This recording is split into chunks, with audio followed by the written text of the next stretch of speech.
문정인 교수가 이제 뭐 사드 때문에 동맹이 깨지면 뭐 그런 게 무슨 동맹이야 부터 시작해서 몇 마디 말을 했습니다. 뭐 어디는 좀 더 정교하지만 요거를 이제 저희가 뭐랄까요 파파이스 고정 최고수 거의 준고정급. 네.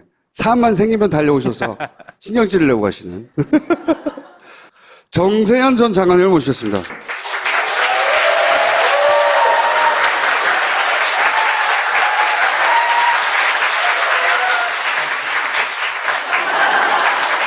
거기서 시작됐어요. 문재인 특보가 사드 때문에 한미 동맹이 깨지면 그게 동맹이냐? 좀 더 정확한 워딩은 무기 체계 하나에 불과한 사드인데 사드 때문에 동맹이 깨진다고 하는데 무기 체계 하나 때문에 동맹이 깨진다면 그게 무슨 동맹이냐? 이런 발언을 했고 여기서부터 시작했어요.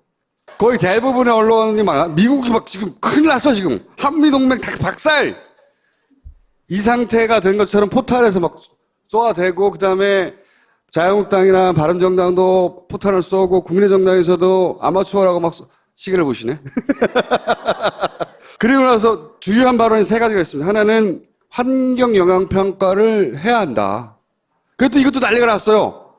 지금 막 미사일 쏘고 있는데 환경영향평가를 언제 하냐고 막 그렇게 야당에서도 난리 났고 미국에서도 아주 그 친일파 있어요. 그 마이클 그린한 새끼가. 걔가 특례를 만들어서 빨리 진행시키라고 시간 끌지 말라고 이런 식의 말을 포럼에서 했다고 하고 그리고 세 번째가 뭐냐면 북한이 북핵을 동결할 시 전략 자산을 미국과 상의해서 축소할 수 있다. 셋 다 저는 아무리 생각해도 아무 문제가 없거든요. 그러나 이것이 제가 지식이 짧아서 그런 것인지 장관님을 모시고 이 발언들에 대해서 들어보려고 모셨습니다. 이 발언들을 어떻게 보십니까? 학자로서 뿐만 아니라 예. 대한민국 외교가 나아가야 될 방향에 대해서 대통령에게 자문해야 되는 책임을 가지고 있는 특보로서 해야 될 말을 했다고 봅니다. 한미 정상회담을 앞두고 이런 얘기를 해서 되느냐는 것이 우리 국내 보수 언론들의 비판의 핵심이었었어요. 미국에서는 오히려 조용합니다. 한미 관계 전문가 중에 그 얘기 맞다. 이렇게 동조하는 미국 전문가들이 있더라고요. 미국에도 있죠. 그러니까 이 옳은 말을 했으니까. 근데 지금 우리 국내에서 더 난리가 났죠. 어떤 신문에서는 오늘 아침입니까? 어저께 신문에는 정상회담을 앞두고 지금 적전 분열을 일으켰다. 그러니까 외교특보와 외교안보특보와 막 그 청와대가 적전 분열을 일으켰다. 그거 진짜 종미주의자 입장에서 보면 중대한 발언이에요. 이게. 미국을 보고 적이라니. 참. 장관님식 개그를 하신 거예요. 빵빵 터져줘야 돼.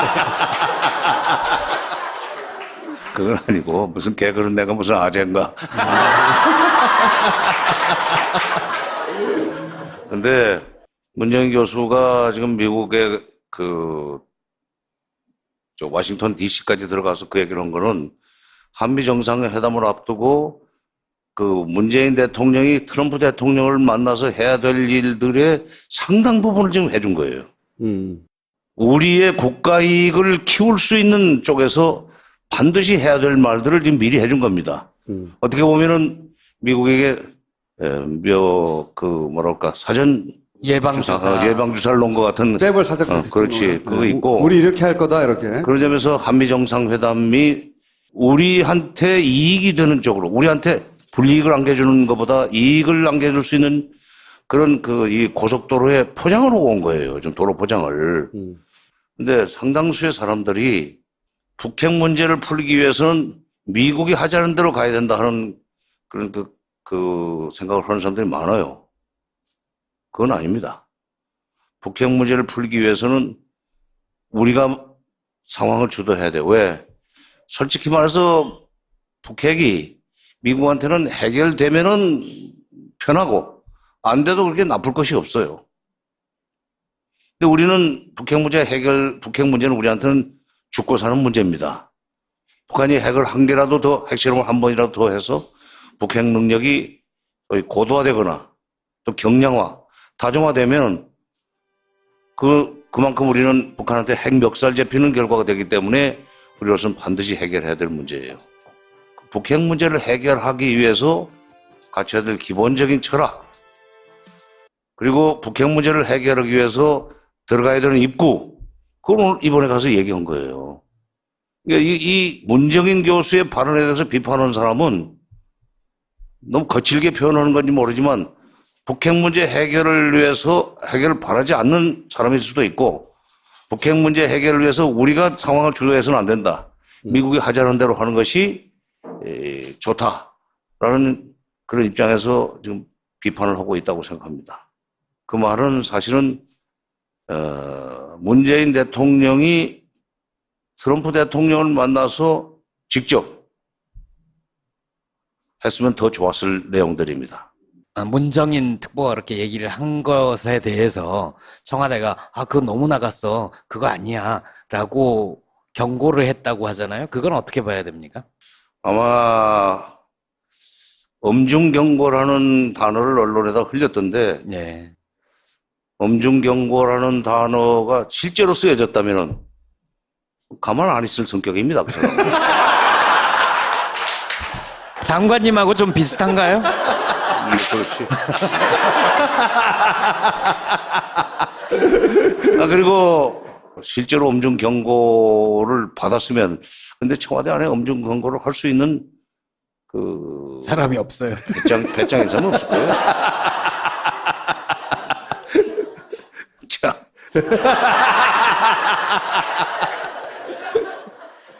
아니요.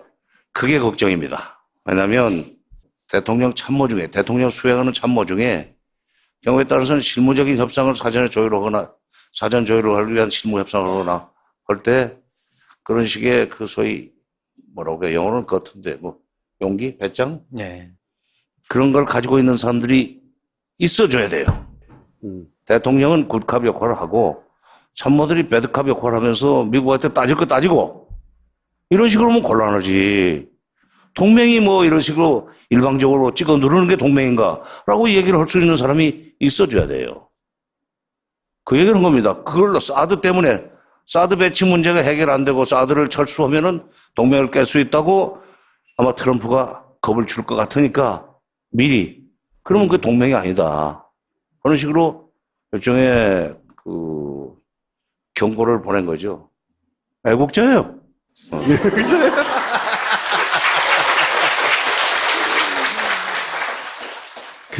통일부 장관 하실 때 겪어본 소위 이제 우리나라의 전통 외교부 라인들 있지 않습니까? 네. 또는 워싱턴에 나가 있는 엘리트들이 나가는 거거든요, 우리 사회에서. 워싱턴에 나가 있는 특파원들, 또는 우리 사회 주류 관료들의 친미의 정도가 어느 정도예요? 잘못하면 인신공격이 될지 모르겠는데, 네. 이번에 문정인 교수가 기자들하고 인터뷰하는 과정에서 워싱턴 특파원들 중에 그런 질문을 했다고 그래요. 나는 그 원문을 못 봤는데 중앙일보의 배명복 논설위원이 원문을 보고 얘기하는 것 같아요. 이제 녹취록을 읽어보니까 원문인지 녹취록인지 모르겠는데 그 칼럼에 그렇게 썼습니다. 정확한 표현은 모르는데 어떻게 감히 사자의 수염을 코털을 뽑는 그런 발언을 하느냐 하는 식의 질문을 했다는 거야. 그러니까 이제 문정인 교수가 평소의 성격대로 발끈했겠지. 그러면서 이제 그렇게 깨지면 동맹도 아니다 하는 식의 얘기를 했겠는데, 바로 어떻게 감히 미국한테 그런 얘기를 여기까지 와가지고 얘기를 할 수 있는가. 미국의 심장부에 와서. 그렇지. 네. 소위 TPO라고 그러잖아요. 타이밍. 어떤 말은 타이밍이 중요하고 말하는 플레이스가 중요하고, 또는 어떤 상황에서 어떤 오케이전에 얘기하는 거예요. 그래서 TPO를 중시합니다. 정치적인 의미가 있는 얘기를 할 때는 TPO를 잘 선택해야 된다. 어떤 사람들은 그 TPO가 적절치 못했다는 식으로 얘기하는 사람들이 있습니다. 바로 이제 미국 중심적 사고를 가지고 있는 사람들은 바로 그런 거예요. 감히 여기가 어디라고 미국한테 그렇게 대놓고 막말을 하느냐 하는 식의 질문을 한다는 것 자체가 나는 좀 서글프더라고요. 우리나라에서 머리에 먹물이 들어, 김동철인가 그 작가. 꼬방동네 사람들, 그 작가, 무슨 동철이죠. 국회의원도 한번 했는데, 책을 안 읽어. 학고방 동네 사는 사람들의 애환을 그린 단편입니다만은, 거기 이제 먹물 든 사람, 먹물이 들었다고 그러지. 이제 되게 유식한 사람을 먹물이라고 줄여서도 말하는데, 우리나라에 먹물 든 사람들이 상당수가 미국의 그 심기를 불편하게 하면 안 된다 하는 얘기를 하는 사람들이 많습니다. 그것이 무슨 뜻인지도 모르고 해요. 예를 들면, 가령 북한이 또 무슨 뭘 했다고 그러니까 트럼프가 회의 도중에 경로했다. 그 경로라는 단어는 이게 전하께서 말씀을 그럴 때 쓰는 말 아니에요, 경로. 바로 그 미국 대통령이 경로했다는 얘기는 높고 낮은 나라가 있다는 그 생각을 하는 사람들이 쓸 수 있는 표현입니다. 지가 경로면 뭐 어쩔 건데. 트럼프가 경로했다고 그 걱정을 할 것이 아니라 왜 우리 이 국내에서는 문재인 대통령이 힘들게 자꾸 여론을 조성하느냐. 거기에 대해서 여러분들이 경로해야 돼요.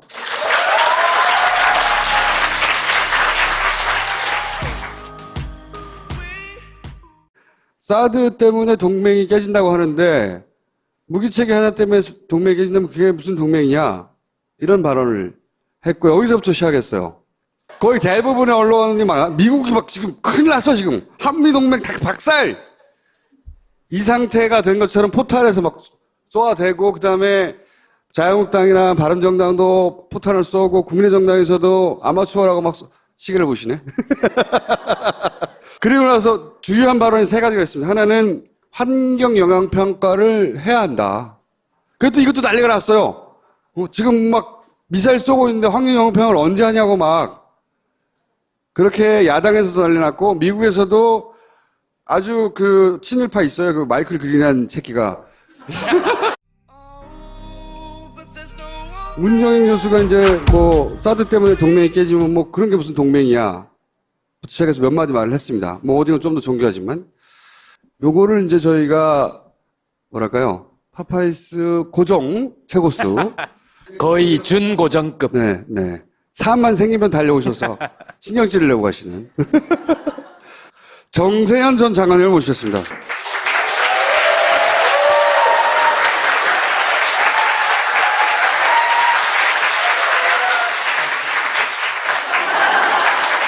거기서 시작됐어요. 문재인 특보가 사드 때문에 한미동맹이 깨지면 그게 동맹이냐. 좀 더 정확한 워딩은 무기체계 하나에 불과한 사드인데 이런 얘기를 해서 되느냐 하는 것이 우리 국내 보수 언론들의 비판의 핵심이었었어요. 미국에서는 오히려 조용합니다. 한미 관계 전문가 중에 그 얘기 맞다. 이렇게 동조하는 미국 전문가들이 있더라고요. 미국에도 있죠. 그러니까 이 옳은 말을 했으니까. 근데 지금 우리 국내에서 더 난리가 났죠. 어떤 신문에서는 오늘 아침입니까? 어저께 신문에는 정상회담을 앞두고 지금 적전 분열을 일으켰다. 그러니까 외교안보 특보와 막 그 청와대가 적전 분열을 일으켰다. 그거 진짜 종미주의자 입장에서 보면 중대한 발언이에요. 미국을 보고 적이라니. 참. 장관님식 개그를 하신 거예요. 빵빵 터져줘야 돼. 그건 아니고 무슨 개그는 내가 무슨 아재인가. 근데 문정인 교수가 지금 미국에 저 워싱턴 DC까지 들어가서 그 얘기를 한 거는 한미 정상회담을 앞두고 그 문재인 대통령이 트럼프 대통령을 만나서 해야 될 일들의 상당 부분을 지금 해준 거예요. 우리의 국가 이익을 키울 수 있는 쪽에서 반드시 해야 될 말들을 지금 미리 해준 겁니다. 어떻게 보면은 미국에게 사전 예방주사를 놓은 것 같은. 잽을 살짝. 그렇지. 그거 있고. 우리 이렇게 할 거다, 이렇게. 그런 점에서. 걔가, 특례를 만들어서 빨리 진행시키라고, 시간 끌지 말라고, 이런 식의 말을 포럼에서 했다고 하고. 그리고 세 번째가 뭐냐면, 북한이 북핵을 동결할 시, 전략 자산을 미국과 상의해서 축소할 수 있다. 셋 다 저는 아무리 생각해도 아무 문제가 없거든요? 그러나 이것이 제가 지식이 짧아서 그런 것인지, 장관님을 모시고 이 발언들에 대해서 들어보려고 모셨습니다. 이 발언들을 어떻게 보십니까? 학자로서 뿐만 아니라 예. 대한민국 외교가 나아가야 될 방향에 대해서 대통령에게 자문해야 되는 책임을 가지고 있는 특보로서 해야 될 말을 했다고 봅니다. 한미 정상회담을 앞두고